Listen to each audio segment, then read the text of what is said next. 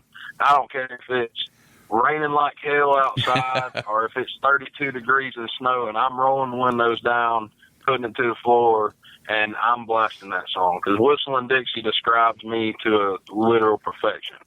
So that's my rowdy song. When that one comes on, you know, it's time to shotgun a beer and have a good time in my mind. Right. So, and the more slower song, I guess you could say, is I hear it on the radio. Down here we got 92.5. Yeah. WESC country station. Had my favorite country station in South Carolina, or in the upstate of South Carolina, and they always play "Too Cold at Home" by Mark Chestnut. Yeah. And I don't know what it is about that song, man. It's just it's such an awesome song. I love "Too Cold at Home." It speaks to you. It's one of those things. Yeah, it fits the mentality of country music for some reason. It really does. I don't know. Yeah, it does, man. It does. I mean, it's, you know, Too Cold at Home, Mark Chestnut, and then definitely Whistling Dixie by Randy Houser. Got my rowdy song, and then you got my, you know, slow turn it up song. Those are two of my favorites. All right, a person living or dead that you wish you could take the stage with. Living or dead? Yep. Randy Travis. Randy Travis is definitely my all-time hero. Okay. I'm definitely glad you brought that up. Yeah, Randy Travis, he is it's what it goes back to that thing. There'll never be another voice like it. And that's, you know, nobody has ever said Randy Travis so far. So yeah, Randy Travis, man, he's awesome. I love him. All right, who besides yourself should people be listening to or checking out here around our area in the upstate? Okay, so my buddy Trevor Hewitt, you guys make sure to go check Trevor out. He just released a new EP. It's freaking awesome. I encourage everybody to go check it out. I play a decent amount with Trevor. We do a lot of singer-songwriter stuff together. We write together some too. We're going to start picking up on that a little bit more here soon. So I go check them out. Definitely check Parker Ford out from Piedmont. So check Parker Ford out. Parker has just awesome music. You know, his voice is just one of a kind. He's super good. He just released a song called Palmetto Trees, just straight talking about South Carolina. Especially if you're from South Carolina, go check out Parker Ford's new song, Palmetto Trees. And yeah, those are definitely two of my top two favorite artists that I work with in the upstate. All right, now you want to, and actually Parker was on the show, and if I'm not mistaken, his episode will be going live this Friday. So y'all can check out, and you can hear Palmetto Trees on that episode, as a matter of fact. Yeah, man. So, you know, he was a great guy to talk to as well. So let everybody know where they can find your music or where they can follow you. Give them all your social medias. Right. So we got Instagram. It's Christian Lee Official on Instagram. Then we have Christian Lee on Facebook. You guys can go check it out there. Instagram's the main thing. That's what we post on the most. So Instagram is definitely a good source if you do have it to go check us out and give us a follow with all the dates.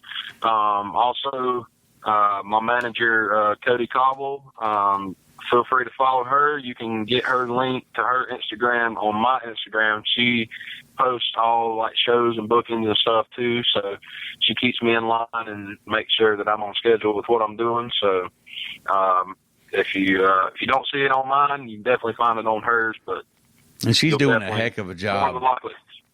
Man, she is doing awesome, a heck of a job. I mean, I know you're the second artist she's taken on, and I've been working with her with getting you guys on the show and everything. And, really she needs some kudos because she's doing like I said, she's doing a heck of a job out there promoting you guys. And I'm proud to see somebody, taking up that gauntlet, if you will. Right. Yeah. She's doing a great job, man. I've had probably, more than a handful of managers approach me about, managing me and stuff. But you just know when you get that good vibe off of somebody who's literally there to do good for you. They're there for you. They're not there for themselves or the company, the management company or whatever that they're working for. And Cody, honestly, she does a freaking great job. She keeps me on track.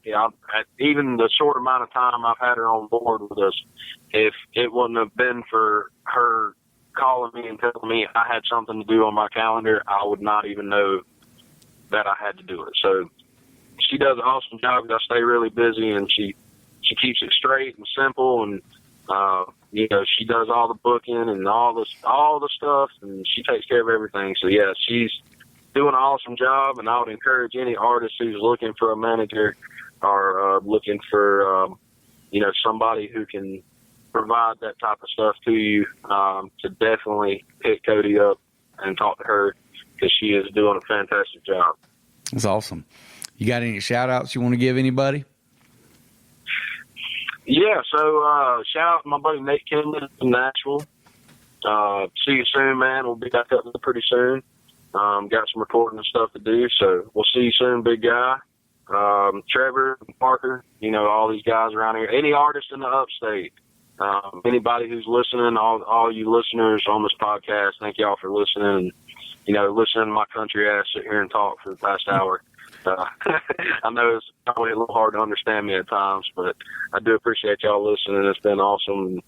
I didn't think I'd be doing a podcast this soon, but I've never done one before, so it's kind of exciting. I'm enjoying it. Hey man, I was glad to have you on. Definitely glad to have you on. Because I'm a firm believer in promoting local. And actually, I've got people coming on from all over the country now. So, you've got people that are going to hear you out in Oregon, and you've got people that are going to hear you in Detroit, and people are going to hear you all over this country. So, I've got people in Texas too, and Nashville. So people are going to get to hear you and learn about you and hear about you. So that's the important thing. Shout out to all those guys, man. Yeah, shout out to Texas, Nashville, Detroit, everybody in between. Definitely shout out to all those guys, and appreciate y'all listening and tuning in to the small state of South Carolina, but it's hard to find it any better out here. We love our state. That's a fact. I love my home for sure. That's a fact. Well, Christian, I appreciate you coming on, buddy. Wish you all the best with all these new shows and everything coming up. And everybody, y'all make sure to go out there and follow this guy and give him a listen. I promise you're going to appreciate going and listening. So get on his damn Instagram, follow this guy. So, folks, like I always say, I appreciate you. Keep listening, keep sharing. Y'all keep on rocking. Later, guys.